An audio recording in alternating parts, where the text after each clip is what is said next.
Let me welcome everyone to a webinar that Rabbi Noah Gradofsky is going to present this evening. Noah is a graduate of the Institute for Traditional Judaism, which is one of the arms of the Union for Traditional Judaism. Noah plays an integral role in the organization.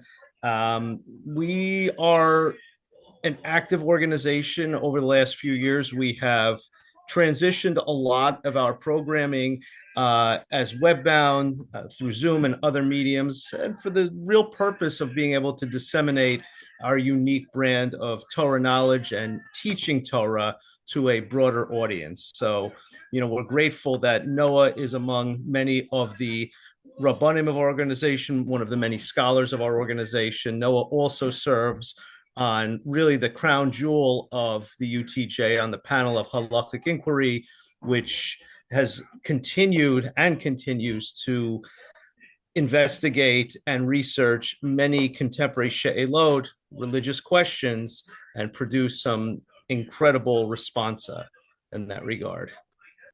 Tonight's presentation by Rabbi Gradofsky is going to be Bite Your Tongue, Rabbinic Perspectives on When Not to Criticize.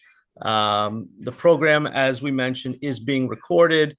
Although everybody is muted, you're welcome to unmute to make comments and ask questions. Probably the more efficient way to do it is to send it in the chat. I'll be monitoring the chat, and I will just introduce myself. I sort of failed to do that. My name is Rabbi Andrew Schultz. I work as the executive coordinator with the Union for Traditional Judaism. And there is a great deal that we're doing, and I hope that you will participate in our programs in the future. Also want to acknowledge our sponsors for this evening. Lillian Gradofsky, I'm sure she's shepping a lot of nachas this evening. I see that you are on, Lillian, and I'm sure you'll have nachas from Noah's presentation. And of course, Rabbi Gradofsky himself is a sponsor and is really paying homage to those who have braced learning with UTJ. Chaplain Leslie Kersner in honor of Noah, and Alan Olander, who has also sponsored this. So without further ado, I turn this over to Rabbi Gradofsky.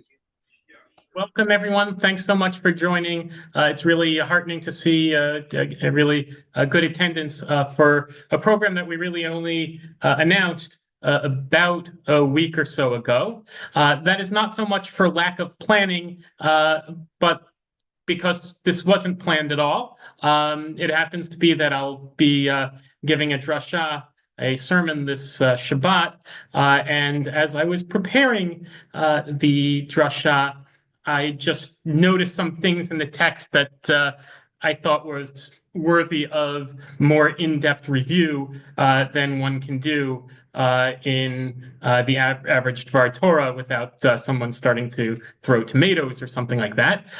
So I put together these sources to be able to look at these issues more closely, and in particular, I titled this Rabbinic Perspectives. Notice the plural there, because I think what we'll see is that there are different rabbinic perspectives out there, and that's what kind of attracted me to this topic, kind of the recognition that I think if you look closely, you see some different things going on in the text. I am going to now share my screen where we will see the sources. We did put a link to the sources in the chat already, and I'll put it back in there. And when we send the video out, the webpage with the video will also have that available to see. And so we're going to kick off by taking a look at the verse in this week's Torah reading that's kind of started this whole thing, so to speak. And that verse says, Lo tisna et alchecha bilvavecha, hocheach tochiach et amitecha, velo tista alav chet. Don't hate your fellow in your heart, admonish your fellow, and do not bear iniquity on his account.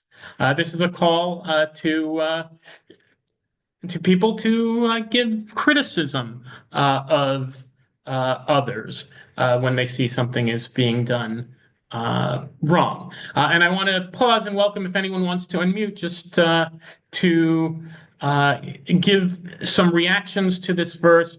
And I'll ask the question, do you see what do you think are times that it might be better or worse, or situations where it might be better or worse to criticize someone for what they're doing? And to the extent you see a hint to that thought in the verse itself, please point that out. But this is an open question, so if it's just your own wisdom and experience that's bringing you to that thought, you're welcome to share that as well. I invite someone to not be shy and unmute and share some thoughts. Chaplain Kersner has raised her hand, which is far more polite than we were expecting people to be. But go ahead, Leslie. Lovely to see you. Thanks, everyone. I had a situation today on my team where I saw people misbehaving badly.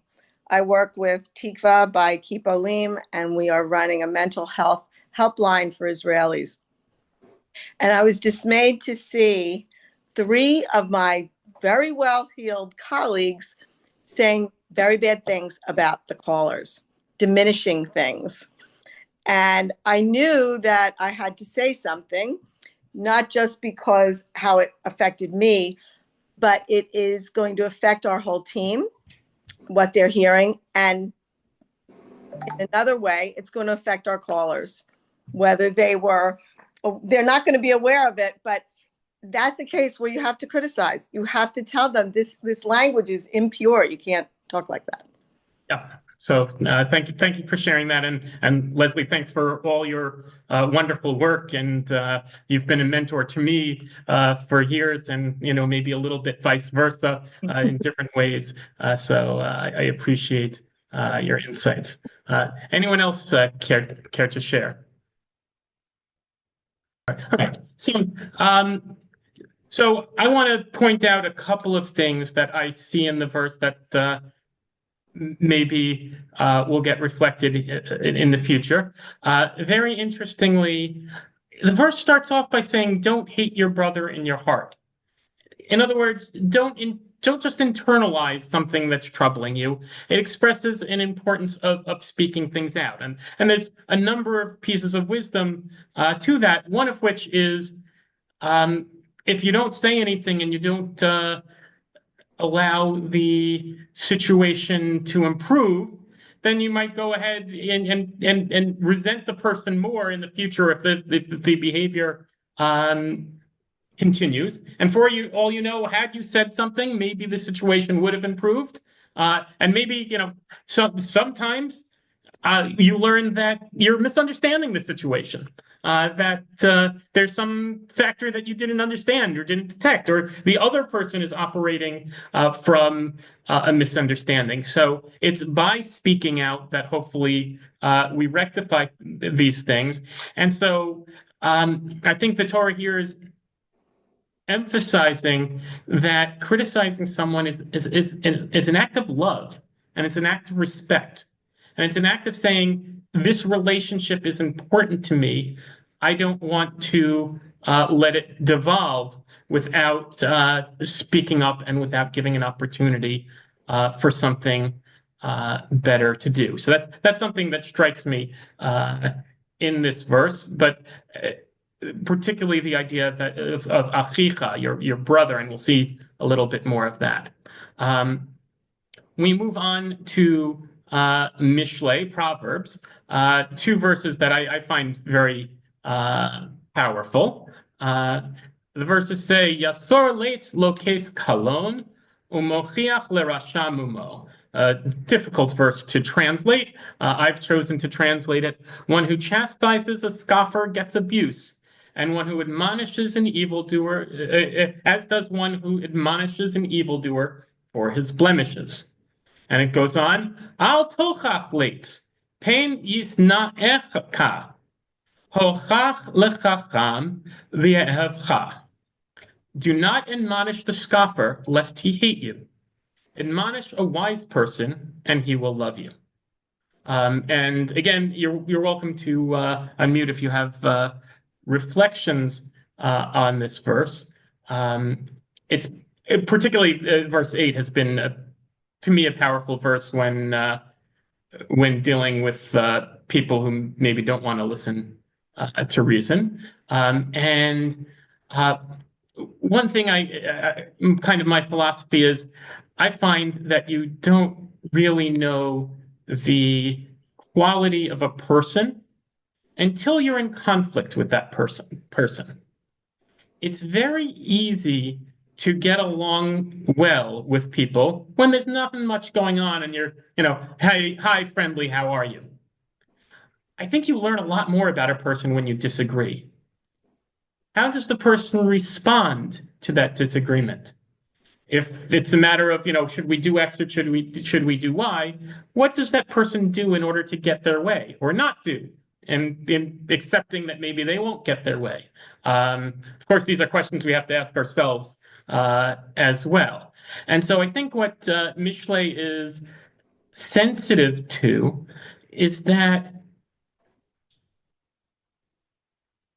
when you're in a good relationship and have a good person, if you say something, hey, I don't like what you've done, that person will hopefully appreciate your confidence in them in sharing that, will hopefully be willing to listen to what you're saying, maybe respond, maybe agree, maybe disagree, but have a constructive conversation about that.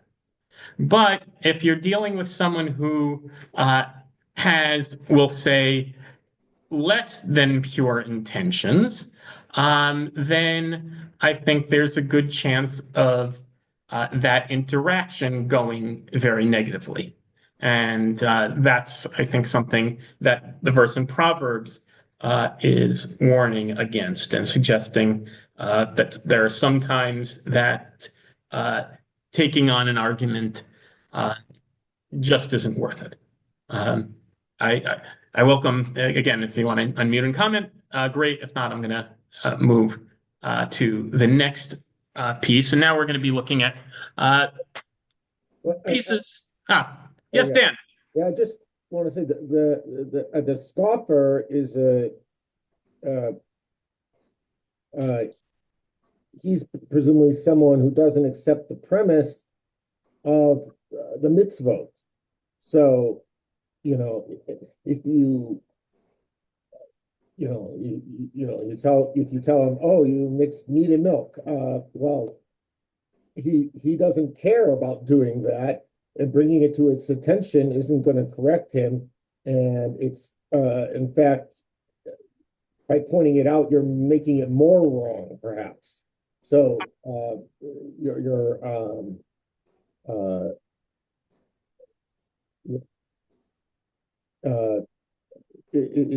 whereas someone who has the intention of doing something, and you're reminding him that it's about something he honestly forgot, that's constructive. He'll want to fix it.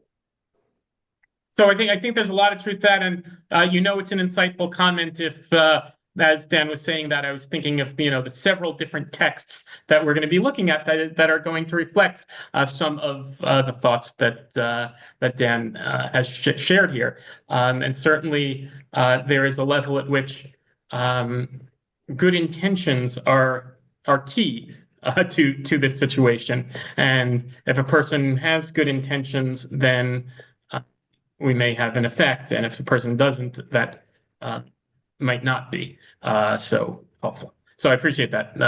Excellent comments.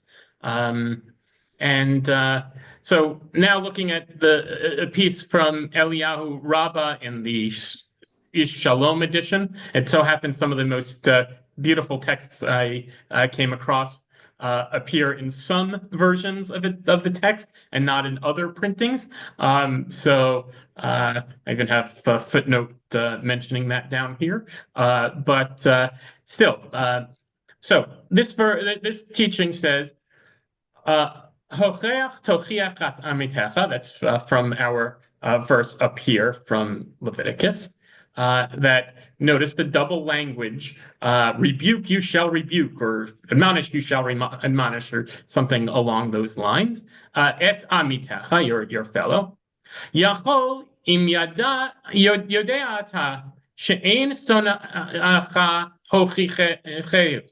That it's possible that it's if you know that this person doesn't hate you, then you should admonish the person. The imlav al tochicheu. But if not, if you don't know where this guy stands, be quiet. Talmud lomar hocheach tochiach et amitecha. Therefore, it says the double language of hocheach tochiach et amitecha, and the rabbis often read double language as speaking to multiple situations, and they're saying either way, even if you're not sure where you stand with this person, you should speak up. Davar acher et amitecha, where it says, so it says you should rebuke your amitecha, your fellow, and this says it means she'imecha b'mitzvot ata mochiach. If a person is with you in mitzvot, that's the person that you should chastise, that you should admonish. And notice a little play on words. Et amitecha, ayin mem. And they say that means, in this version, she'imecha, the person who is with you, ayin mem. So taking the verse to say you only offer this rebuke to a person who is with you in mitzvot, something that is exactly what Dan said a couple of minutes ago. But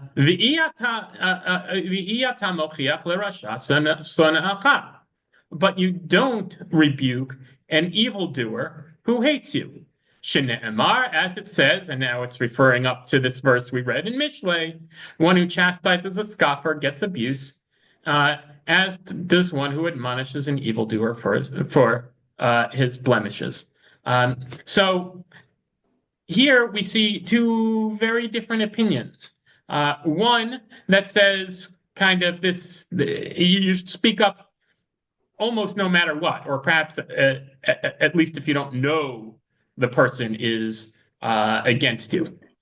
Whereas the second opinion says that if you know that you have to know that the person is with you in mitzvot, is like-minded before you offer admonition. So a quick question, if someone wants to opine, what's at stake? Why wouldn't you want to admonish someone who is against you? I think we've addressed one possibility, just that the person's not likely to listen. Any other possibilities? Possibly you would make the situation worse because the person who doesn't like you or doesn't accept what you're going to tell them will purposely be even more do even worse. Right. And I think that's along the lines of what the verse in Mishlei is saying. You don't want to exacerbate the situation. Don't want to cause backlash. So I have kind of two bullet points here that I mentioned. If people have other thoughts, please chime in. But two main points: the idea of avoiding backlash, and a second one is the idea of that it's just not going to work. What I'll say is, if the point is that you don't want to give admonition if it doesn't work, then we're going to go on to another point that I think kind of echoes that same idea. I do see a hand up by Robert. It is a little bit difficult for me to see the hands up. I have the chat window and the participant window to my right. So don't be shy about being rude and unmuting and speaking up. Well, I won't be shy about unmuting. I think I will be about being rude. But I've just wondered, I'm almost surprised you didn't elaborate.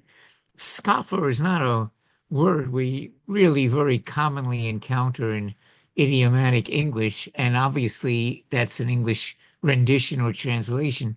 What exactly do these sources mean by it? I mean, it brings to mind the Russia at the Seder table, but that in itself has been variously interpreted who the Russia is. In any case, what do these sources mean by a scoffer? What are they scoffing at? Yeah, so that's an interesting question, and I should say, all the translations you see are my own, so blame me for the most part. Although I certainly looked at other translations here and there, and I think scoffer is a common translation for this one. You may see in the word lates the root of a modern Hebrew word. Anyone want to suggest that word? The word leitzan, which is a clown in modern Hebrew. And so, I think it means someone who's not taking things very seriously, maybe, scoffing off on the mitzvot, so to speak. It's someone who's not interested in getting things right. My guess is that an exact definition will only get us so far. Because it's probably time to give a general idea of a person who's not interested in doing the right thing, so to speak. So thank you for that question. I hope I've done some justice to it. Okay, so we said we've seen one kind of rubric for when you may or may not want to speak up, and it's based on kind of your relationship with the person and the quality of the person involved, so to speak. Another rubric, which may well be related, is whether or not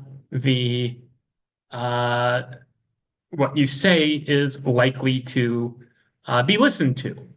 So we have in the Talmud in Yevamot, Rabbi Eli says in the name of Rabbi Eliezer ben Shimon, Kishem shemitzvah al adam lomar davar hanishma. Just as it is a mitzvah to do something, to say something that a person is going to listen to, kach mitzvah al adam shelo lomar davar she'eno nishma. So too it is a mitzvah for a person to not say something that's not going to be listened to. Rabbi Ava says it's a chovah. Exactly the difference between a mitzvah and a chovah meaning obligation, mitzvah meaning either commandment, or sometimes the rabbis use it to mean good deed. So it has a little bit more of a range and is a little bit softer. So Rabbi Ava is saying it's even more important not to say things that won't be listened to. Shene'emar, as it says, and back to our verse in Proverbs, do not admonish the scoffer lest he hate you. Admonish the wise person and he will love you. So this opinion is very much in the camp of saying things that won't be heard. And perhaps similarly, very interesting Gemara in Beitzah that we don't have enough time to really delve into, but it's a situation in which a rabbi asked Abaye, who's one of the major characters in the Gemara, there's this rule that you're not supposed to do certain things on Yom Tov, but we see a lot of people are doing it.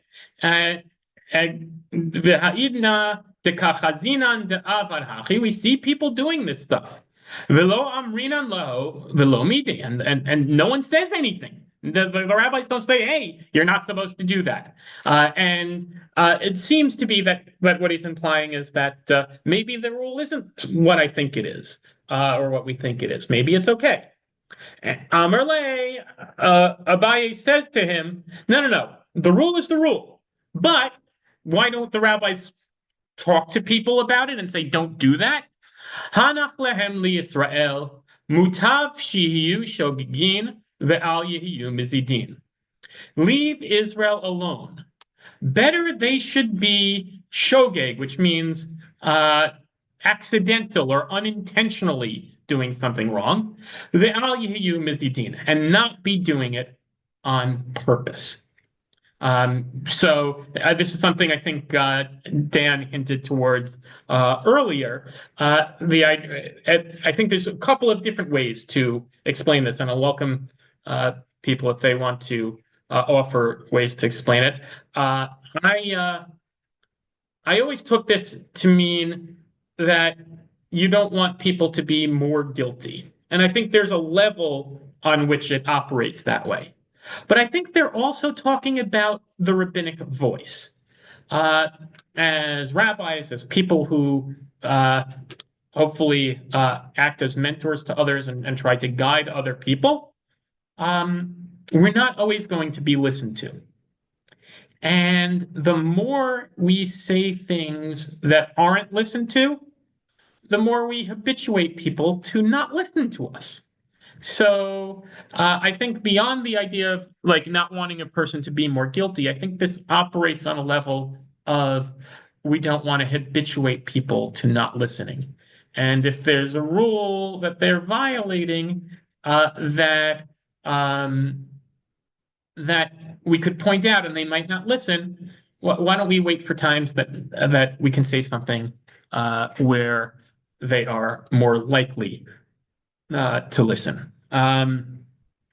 Now, there's a lot of literature on exactly when this applies, and the Gemara even discusses, does it apply to Torah law as well? And the answer seems to be yes, but maybe not entirely, depending on how you read it. Really fascinating discussion altogether. But I think these two sources kind of speak strongly to a suggestion of choosing your battles. I would also note that the situation might be a little bit different in this situation in Beitzah for another reason that Dan mentioned. I'm telling you, you could have listened to Dan for 3 minutes and you could have avoided this whole class altogether. But that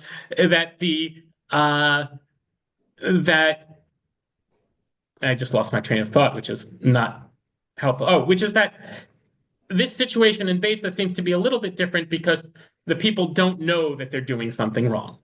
Or that might now, does that make a difference versus someone who like knows they're doing something wrong? Maybe you could convince them otherwise, maybe you couldn't, or things like that. But intuitively, they probably know what they're doing isn't fair or right or things like that. As opposed to here, it might be more a situation where the person just doesn't know the rule. Right. So that could be a very different situation. Mom, did you have something to add? Yeah, I was getting to that point of that sometimes it is said because somebody doesn't know, quote unquote, it is the rule. But then it can get into the thing that, well, that might be the rule for you, but I don't want to listen to that rule. Right. So there's a give and take both ways. Yeah, absolutely. Absolutely. So we're seeing here some hints about, kind of choosing our battles, and it can be situational. I'm going to say, maybe anticipating some other thoughts that we see different ideas. Do you only admonish someone who's is a friend and with you in mitzvot? Do you go out farther? We're now seeing, do you say something if it won't be listened to? And we'll see some different opinions. And it might not be that any one answer is right or wrong. It might be situational, and it might be that all these things are something to kind of think about and kind of balance different interests and possible benefits and detriments along the way. So going to a Gemara in Arachin, and I'm going to skip a little bit. We have someone saying something. It's a long story about who's saying it. Sorry. No, I'm anticipating a different Gemara. My mistake. So here we're told, how do you know How do you know that if a person sees something bad about their fellow, that they have to admonish them? Just the verse we know. If he gave admonition and it wasn't accepted, the person, didn't agree. How do we know that he goes back and gives more admonition? Talmud Lomar Tochiach. So again, the double language, Hochiach Tochiach, Mikol Makom, means in any event, whether you've done it already or not, do it again. And later on, there's the question, Ad Hechan Hocha'a, and Tochacha, how far do you go? And you have three different opinions. One says Ad Haka'a, which means until a strike. Basically meaning until the person that you're criticizing punches you in the face or something along those lines. Whereas Shmuel says ad klala, until the person kind of curses you. And Rabbi Yochanan says until nizifa, meaning a reprimand. When the person says, leave me alone already, it's too much. So you see three different opinions there. I'm not going to get into that too much. And we see some other people who had the same three types of opinions. But here we're being told that you continue to admonish a person, possibly multiple times, unless they really fight back against it, even if they haven't listened to you already. And I welcome anyone to disagree or to see if you see different nuances here. But it seems to me to suggest that even if you think that it's highly unlikely that a person is going to listen, that you still give the tochacha. Perhaps with the limitation of unless there is any kind of backlash. But it seems to me that this teaching that says keep on doing it is very different than this teaching that we read earlier that says don't say anything that someone's not going to listen to. And that's okay. Different opinions. But I think it's important, it's very interesting to see that people are working from the same verses and have different ideas. And that can be because they have different priorities and different ideas. They could be thinking about slightly different situations. But I always find it really interesting when we see those differences coming out in our text. I note here there are some opinions that suggest that the rule that one should not issue criticism that will not be heard. I have a double word there. Let's edit. That will not be expected. It applies only to criticizing a group of people. But if it's an individual, you keep on criticizing them even if they aren't going to listen. That's a reasonable enough supposition. I don't see anything in the text that particularly says that these different texts are doing different things. By the way, I have in the footnotes, I have a little text from the Ritva and Shulchan Aruch about that. It's the Ashkenazi voice in the Shulchan Aruch that brings this up. But at least they certainly are sensitive that there's a different indication between those two texts, between the text that says don't say something that won't be listened to, and the text that says keep on going, at least unless you come to blows or to real response. Okay. Next text, coming also from the Babylonian Talmud in Shabbat, starts off by saying it's a little bit confusing who said it. We won't get into that.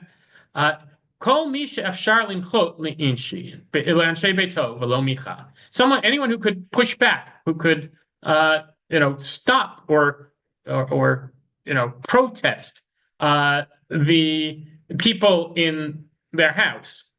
Nitpas al anshe beito. They become responsible for the wrong things that the people in their house do. The anshe yiro, if they could protest what people in their town are doing, and they don't. Nitpas al anshe yiro. They become responsible for what the people in their town do. Bechol ha'alam kulo, if a person could protest what the entire world is doing, mipasal kol ha'olam kulo. They become responsible for the whole world. Now, what exactly it means a person who can protest? Does it mean just a person who has a mouth and could protest and doesn't? Possibly. But then I would think, why do you say anyone who? Why would you like particularly mention anyone who can?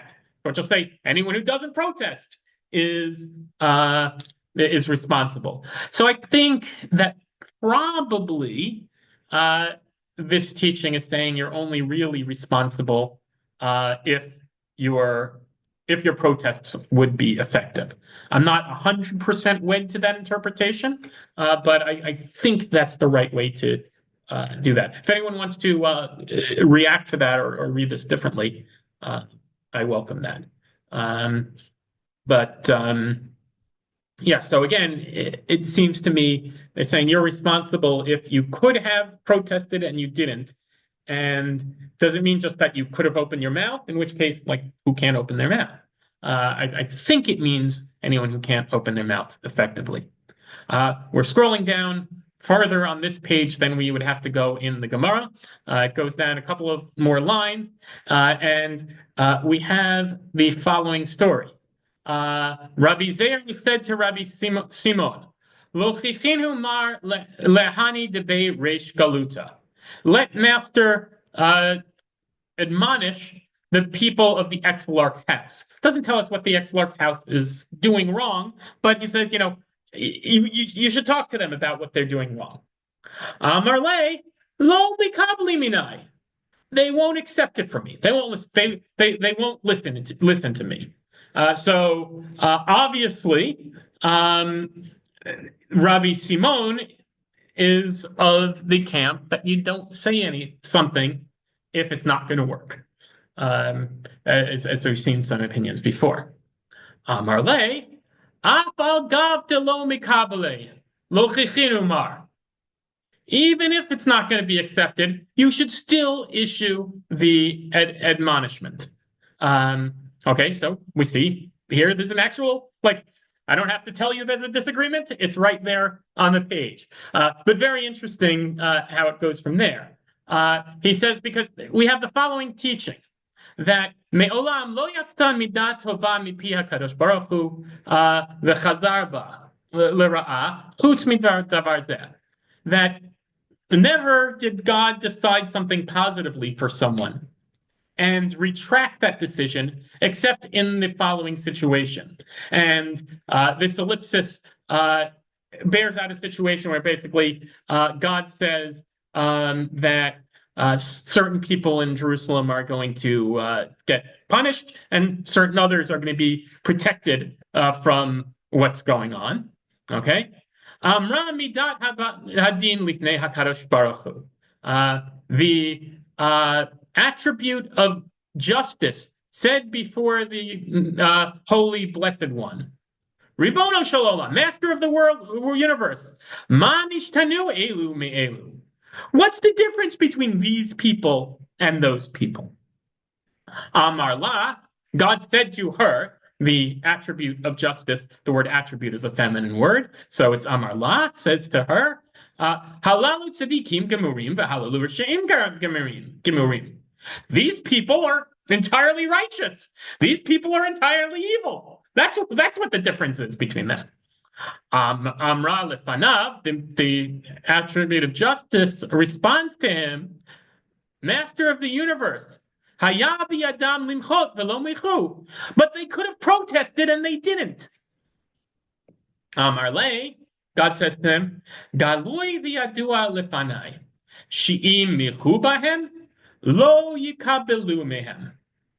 I know, God says, it's revealed before me that if they did protest, it wouldn't have been accepted. Okay? Amra lefanav, and the attribute of justice responds to God, master of the universe, Ribono shel olam. Im lefanav galoi, lehem mi galoi. If it was so clear to you that their protest wouldn't have worked, was it so that clear to them? And the Gemara goes on to argue that essentially God agrees with this argument and therefore decides to punish the people that until then God thought were entirely righteous people. So very interesting. This story clearly balances along the lines of you should protest, not so much when you know it won't work, but at least as I read it, suggesting you never really know. You never really know. And so I think, again, this seems to be a teaching that is very different than the teachings that said, be quiet if people aren't going to listen. And maybe different than this than this teaching we saw here about when you're responsible if you don't speak up. Although again, maybe based on what we read, the suggestion is you don't know if it's gonna work. So if you don't speak up, you're responsible. I'm still very agnostic about this text. So it seems to me, as I write here, does this text call into question whether we can ever decide that admonition will not be effective? I have Tosafot's commentary here. Maybe I'll obscure my comments until we read through it. When he says, even if they're not going to listen to you, you should you should chastise them. Tosafot says, this is when you're not sure whether or not they'll listen. As we say later on, did they know that it wouldn't work, so they should have chastised? But when it's not going to be accepted, when it's certain that it's not going to be accepted, hanach lehem, leave them alone. Better they should be. They should do things in ignorance than do it on purpose, as we saw in the Gemara in Beitza that we saw. So Tosafot argues that what he's saying is, like, when you're not sure, you have to speak up, and that it doesn't disagree with the teaching in Beitza that says leave people alone if they're not going to listen. My feeling, and again, people are welcome to unmute and comment at this point, is I'm not sure this holds up. I think the whole point is to this teaching in Shabbat is that you can never be certain, and that therefore maybe you should speak up more often. Maybe I'm reading into that, and also again, maybe the Hanach Lehem leaving them alone is only when they don't know that they're doing something wrong. And this Gemara is talking about someone who, knows they're doing wrong, and that's why you should speak up on the off chance it's going to work, because there's less risk. You're not going to be telling something that a person doesn't know and make them more intransigent, as we discussed a little bit. So I think there's different ideas here. So I think these two things, the idea of kind of there are different opinions of like what kind of relationship you have to have with a person and what kind of prospects for success you need to have before you should stick your neck out. I think what we're seeing here is that there's really some very different opinions out there, and I enjoy seeing those multiple voices and considering when one voice might be louder or softer and in what situations. I have one more area to talk about, but I just want to open up to any comments and questions before, because I think those first two units are pretty related. So does anyone want to add any comments or questions at this point? Noah, you're making me wonder about the individual who's doing the admonishing, right? If it's just someone who's your friend, it's going to be one outcome.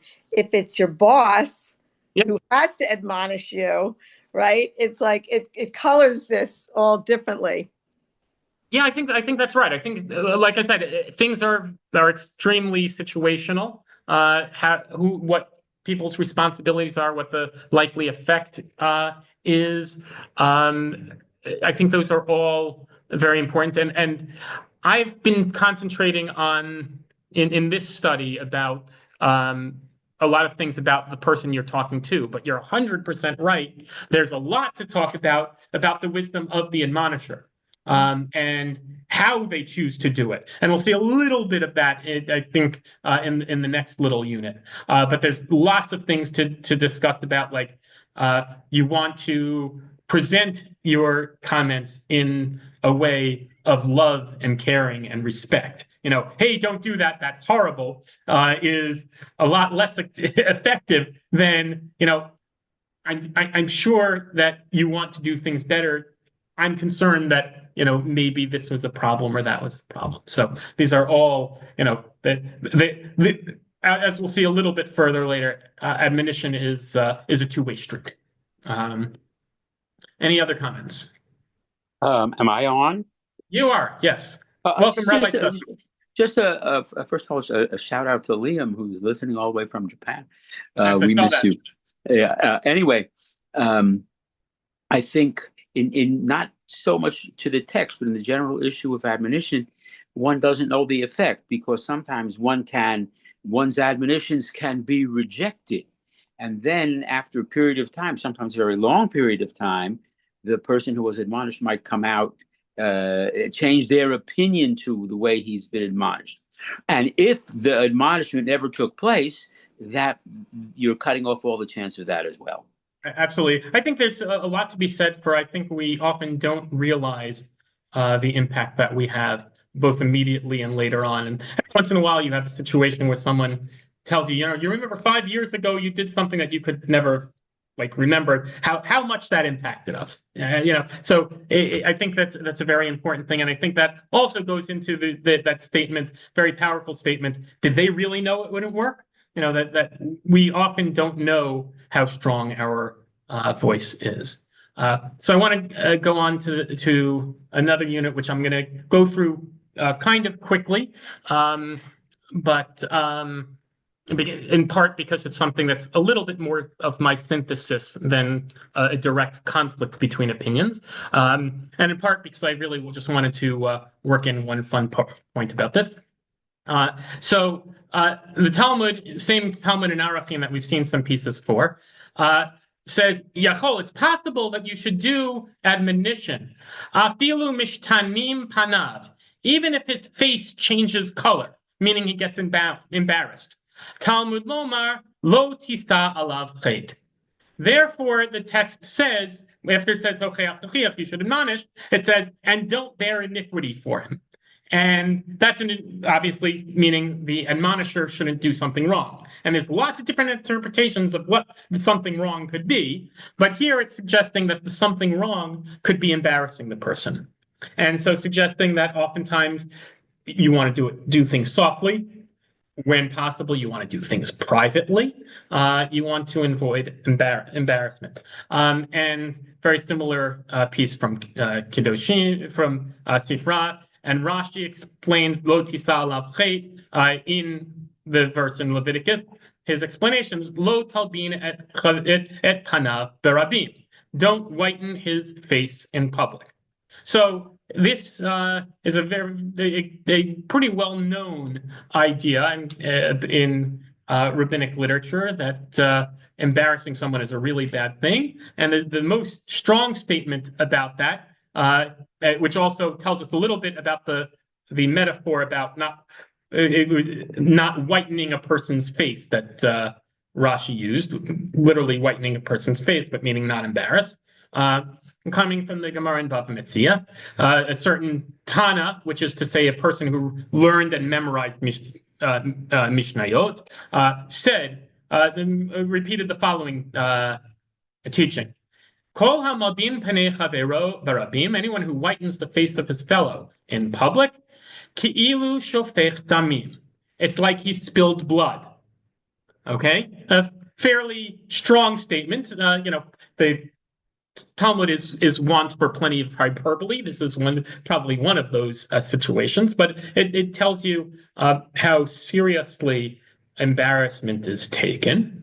And when Rav Nachman Bar Yitzchak heard this teaching repeated, he said, he said to him, Shapir Kamrat, you've said well. The Chazinan, the Azil Sumka, the Ati Chavara. That we see when a person is embarrassed, the red leaves and the white comes. The right color comes. A person's face turns from red to white as a person is embarrassed, which is taken here to kind of replicate the spilling of blood, the blood coming out of the face. This is a midrash that I've heard many, many times, and the idea of embarrassing person being like spilling blood has been a powerful metaphor that I've often come to and liked. And so I was really excited last year when I saw the following clue on Jeopardy. From the Latin for death, it can indeed mean to render necrotic, but it's more associated as a word meaning to embarrass. Anyone want to unmute or throw into the chat what the proper question is in response to this clue? Should I hum the think music? Do do do do do do do do. Okay, that's enough time. Liam, were you Mortify? Bingo. Yes. Excellent. Thank you. That is the right answer. Spoiler, it's down here. And when I saw this clue, I of course had to pause my TV and take a picture of the clue, but I was like, that's the midrash, and so I found this really exciting, and it suggests that this was a known kind of concept out there. And was the Latin or similar linguistics on the mind of our Rav Nachman, when he uses that idea of turning from red to white, or even the original teaching about embarrassing being like spilling blood. But the idea and spilling blood is often meaning tantamount to murder. So the idea that the word for embarrassing someone comes from mort and death, mortify, and mort meaning death, that just excited me tremendously, and I hope some of you are kind of interested in that. I like I said, I jumped out of my seat on that one, but maybe I'm unique in that regard. Leslie, I see you unmuted. I'm not sure if that's just from before, if you had something to add. I was thinking about a seminar I went to on Migalei Hapanim, and when they said one of the things that it means is that you could kill a person, but there was something else. And I wonder if you could help me out with that. It wasn't just the worst thing, which means it's akin to killing somebody, but there was another piece to it. I'm not sure I know where you're going with that. I apologize. Yeah, sorry about that. So avoiding embarrassment, very, very important. Although, by the way, some rabbis offer limitations to that. I'm not going to get into. I didn't see Talmudic sources for their suggestions, although they're interesting. But I wanted to give a counter thought, and we're not going to go through the whole story because I'd like to wrap up shortly. But the Kamsa and Bar Kamsa story, a deeply disturbing story about the person who was basically inspired to put a system into action that ended up resulting in this destruction of the temple, according to the rabbis. And the key part I wanted to point out here, basically, he's at this party, he was a mistaken invitation, and he gets kicked out in very public and embarrassing manner. And Amar, he said, "Ho'il v'havi yatzmi rabbanan below michu be shma mina ka nichalo." Since the rabbis were sitting there and they saw it and they didn't protest, they must have been okay with it. So I see this as kind of a counterbalance to the idea of wanting to avoid embarrassing someone. That is very important. And what we do, we want to minimize the potential for embarrassment.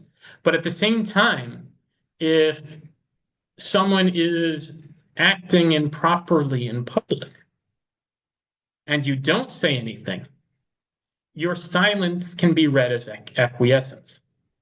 And so there are times where you have to speak up, even publicly, even at the risk of embarrassing someone, and you'll certainly want to minimize that.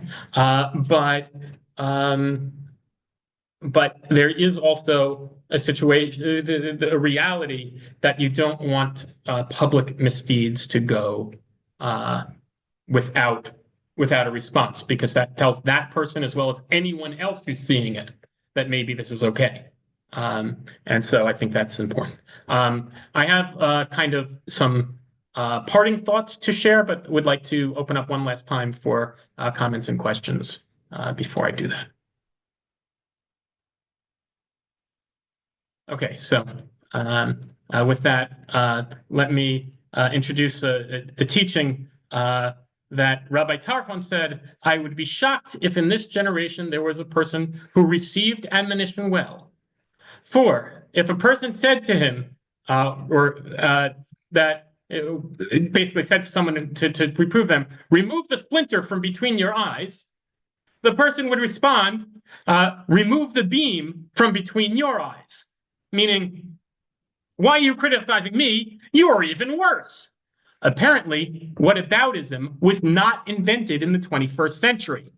It goes back at least as far as Rabbi Tarfon, and really at least as far as you see in a footnote over here to Matthew chapter 7, verse 4 through 5, which has a somewhat different point that it's making, but uses the exact same metaphor of the splinter between your eyes versus a board between your eyes, which I find absolutely fascinating and tells us about some cross-pollination of ideas, or at least that different faiths are drawing on very similar metaphors and ideas. Really fascinating. So Rabbi Tarfon says that, basically, people are resistant to admonition, and they, often will push back and be protective. And Rabbi Elazar ben Azariah said, "I would be shocked if in this generation there were a person who knew how to properly admonish." And that, again, anticipating that other opposite side of the coin that we haven't been concentrating on, but is so important, the talent to do things right. The issues that we've discussed here today are really show how important it is for us to think about these things and consider the different sides of the coin and different interests that are out there. When these situations arise, they arise in the spur of the moment. Today, Leslie didn't have 3 hours to think about, what do I do when these people are saying things that are detrimental to really their mission. We don't get 5 hours to decide what we're going to do. It's often in the spur of the moment. Advanced study, our study of Torah, and thinking in advance about all the issues and potential benefits and detriments, is hopefully the best way to help us be ready to make the nuanced choices that we have to make in the moment. In the merit of our study of these issues, may God inspire us with the wisdom and compassion to speak out when we should, to hold our tongues when we must, and to help guide ourselves and others toward fulfilling God's will. Amen.